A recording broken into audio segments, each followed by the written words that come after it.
Okay, I'm going to show you how to make a no backtrack feather. It's called a hook feather, and I'm going to start. I have drawn some lines on here as guidelines for where I want my spine to be for this demonstration.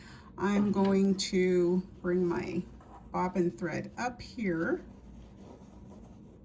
Oh, that was long.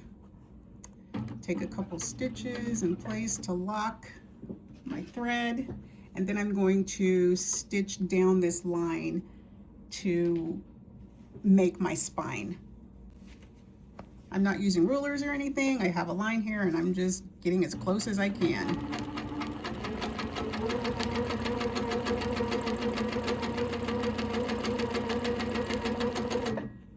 This is a good place for me to start my first hook, so I'm going to go ahead and do that. Now, when we're doing a hook, it's kind of the shape of a cane. We're going to come out. We're going to make a hook, and then we are going to echo ourselves back around. We're not stitching directly over our stitching line here. We're coming out a bit and echoing. Coming back down into our spine at an angle going downward. For the next one, we're going to do the same thing. I'm going to come up and make another hook that touches this first one. Let's come up, make a hook, and come echo back to my spine. And you can see if you want to touch here, you can or you cannot. It's up to you how you like it. I'm going to always come back down into my spine, so I come up, make a hook, echo, come back down into my spine at an angle. When you're making feathers, no matter what kind of feathers they are, you're always going to come back to your spine at an angle coming downwards. I'm going to travel up, make my next one, hook, echo, back into my spine. When I come up and make my hook here, I stop and I do a couple stitches in place so I can get this nice sharp point before I start to echo myself back into my spine. And just keep on going. Hook, back into your spine, up, hook, back into your spine. If you find that you are coming down a little bit too far, just travel up your spine a few stitches before you start making your next feather, your hook.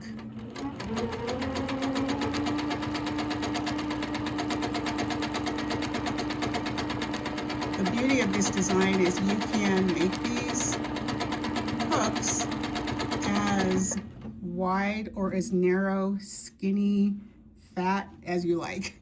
It's up to you.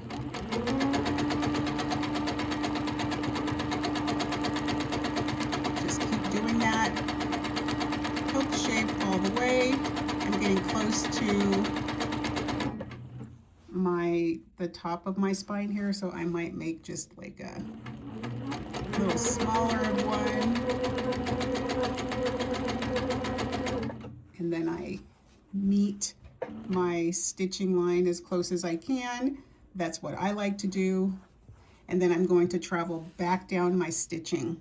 You also have the option here of echoing the outside of all of the feather plumes all the way down, but I'm going to go down my spine. Some quilters don't like to always travel down the spine because you get a big thread buildup. I'm using 40 weight thread, so it's a little bit more noticeable my spine is, but you know, I kind of like the way the thread buildup looks. So let's come over here to the left and do the exact same thing. Make my hook and I come down at an angle to my spine. Next one,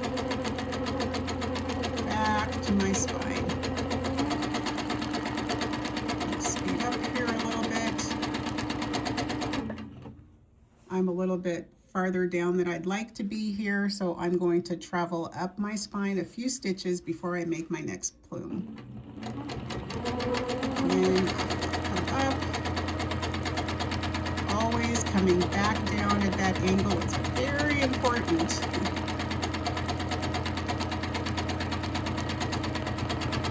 Now I'm making all of mine roughly the same size, but it looks kind of cool also when you mix and match the sizes of your feathers, your feather plumes. Just a nice fluid movement coming down into my spine, traveling up, making my hook, and coming back in.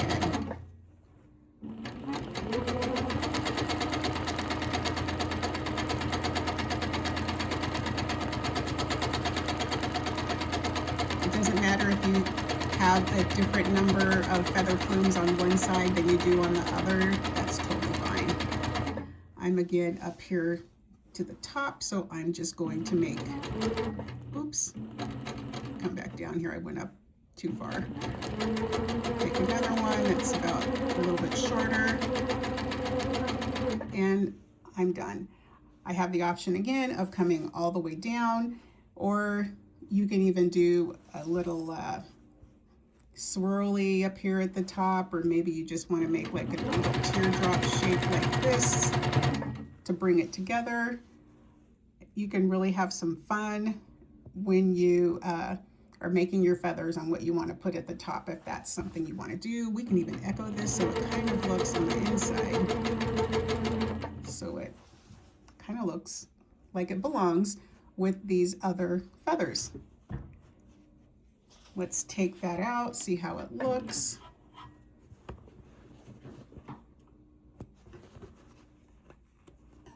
And there you have your hook feather.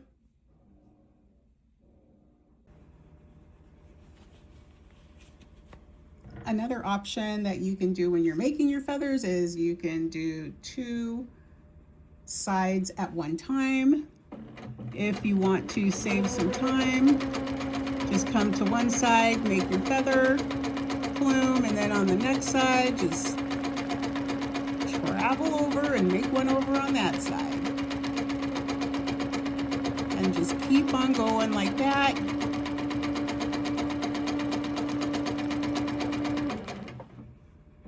I'm going to have to travel down my spine a little bit just to get that good angle on the next side.